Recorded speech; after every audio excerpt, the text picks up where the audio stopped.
అందరికీ నమస్కారం. నేను మీ స్వప్న. మీరు చూస్తున్నారు స్వప్నలోకం. ఈరోజు శుక్రవారం అండి.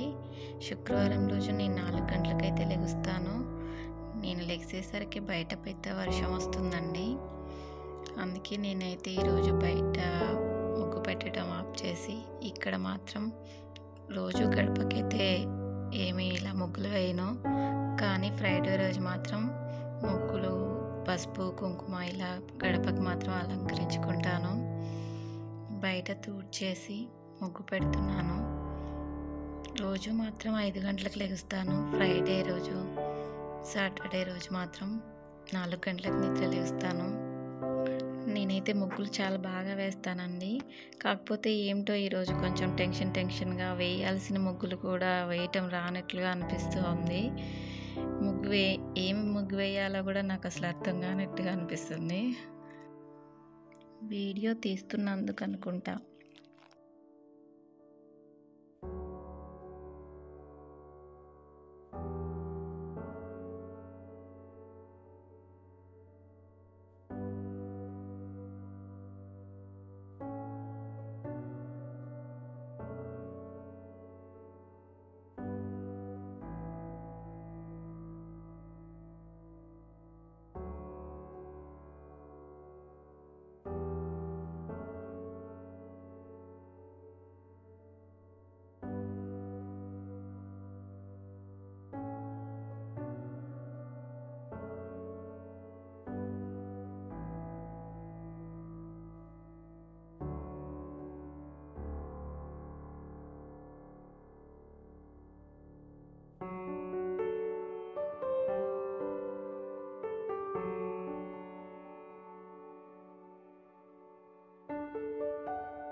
అందంగా ముగ్గులు వేసే నేను మాత్రం ఈరోజు అసలు ఫస్ట్ టైం ముగ్గు వేస్తున్నట్టు నాకేదో తెలియని భయం.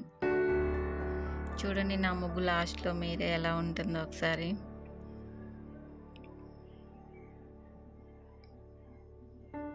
ముగ్గు చూసిన తర్వాత నాకే చాలా నవ్వు వచ్చిందండి.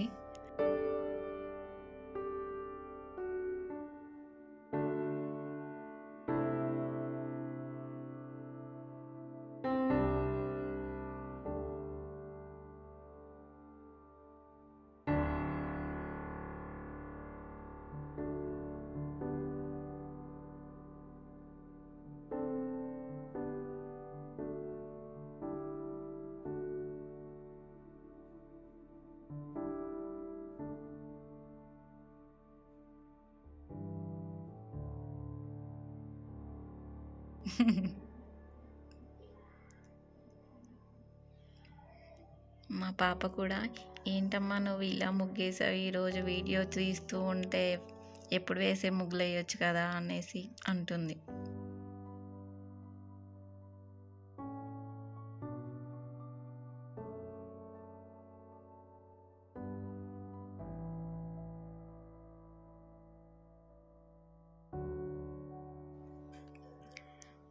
పెద్ద వర్షం కాస్త చిన్న చినుకులుగా మారాయండి. నేనైతే బయట పూలు కోసుకోవడానికి వచ్చాను. 4 గంటలకు లేచి త్వరగా పూజ చేయాలనుకున్నాను. నేను కాస్త 6 అవుతుంది అటు ఇటుగా.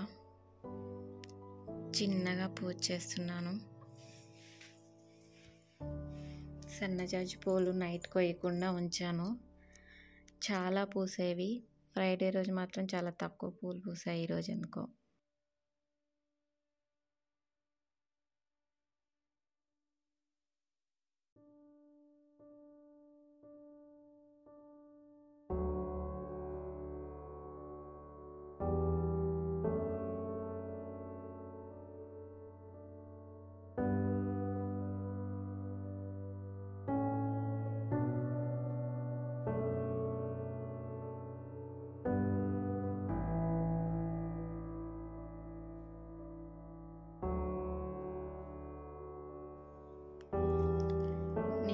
చేయడానికి కొంచెం లేట్ అయింది కదా, అందరూ బయట వాళ్ళు వచ్చి పూలు కోసుకున్నట్టున్నారండి. పూలు చాలా తక్కువ ఉన్నాయి ఈరోజు.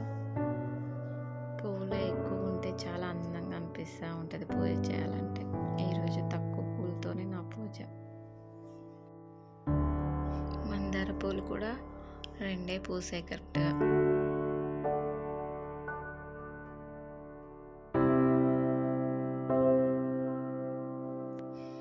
పాయసం చాలా చిన్న గిన్నెలో చేస్తానండి, ఎందుకంటే మా ఇంట్లో ఎవరు పాయసం తినరు, ఒక్కదాన్నే తినాలి.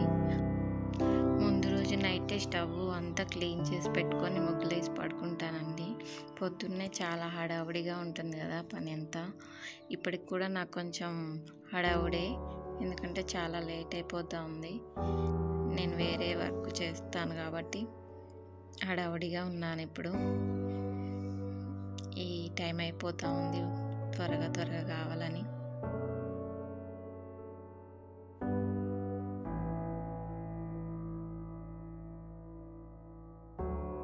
పాయసం ఉడికిపోయింది, మళ్ళీ కొన్ని పాలు పోస్తున్నానండి దాంట్లో.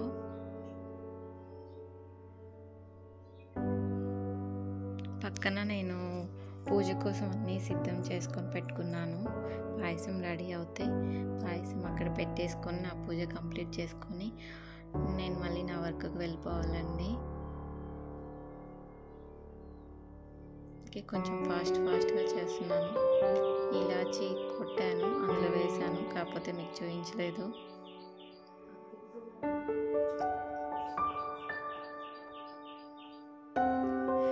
బెల్లం వేసాను. చాలా చిన్నగా ఉంది గిన్నె కదా, నవ్వుకోకండి గిన్నెని చూసి. నాకెందుకో చిన్న గిన్నెల్లో చేయడం అంటే చాలా ఇష్టం. అంటే ఎప్పుడైనా పాయసం చేసేటప్పుడు నిండుగా చేయాలనేసి అందరూ అంటుంటారు, అట్లా నాకు నిండుగా అనిపిస్తుంది అన్నట్టు పాయసం చేసి.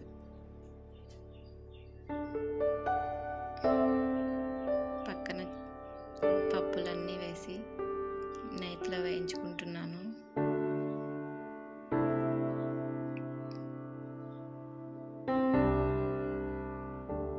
అన్నీ అందులో పోసేసాను.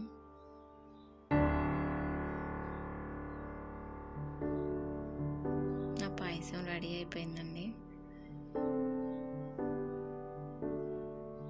ఇప్పుడు పూజ దగ్గరికి తీసుకువెళ్ళి అక్కడ పెట్టేసుకొని నా పూజ కంప్లీట్ చేసుకోవాలి.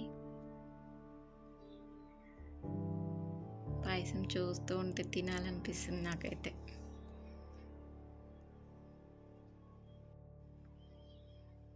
ముందుగా నేనైతే శివుడికి అభిషేకం చేసుకుంటున్నాను. ఆ తర్వాత విభూతితో అభిషేకం, కొంచెం కుంకుమ పెట్టేసుకుంటున్నాను. శివుడికి ఇష్టమైన శంఖం పూలు,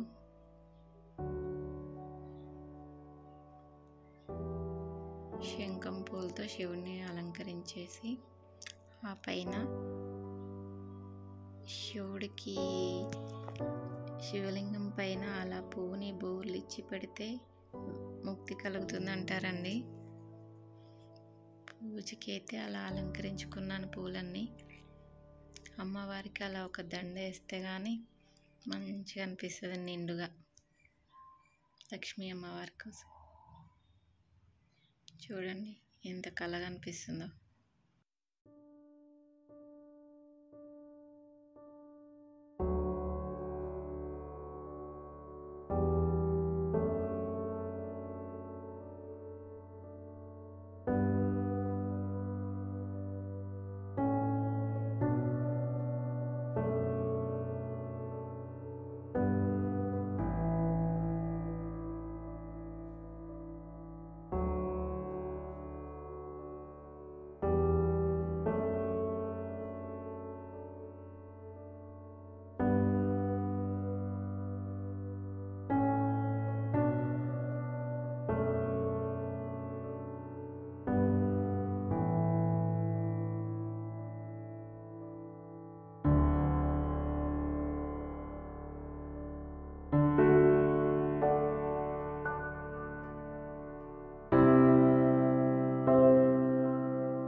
దీపం, ధూపం, నైవేద్యం, హారతి అన్నిటితో నా పూజ అయితే కంప్లీట్ చేశాను. నా మనసులో ఉన్న కోరిక కూడా దేవుడికి చెప్పాను. ప్లీజ్ ఈ చిన్న వీడియో మీకు కనుక నచ్చినట్లయితే సబ్స్క్రైబ్ చేయండి. నా ఛానల్ని ముందుకు తీసుకెళ్ళండి. నమస్తే అండి. ఉంటా.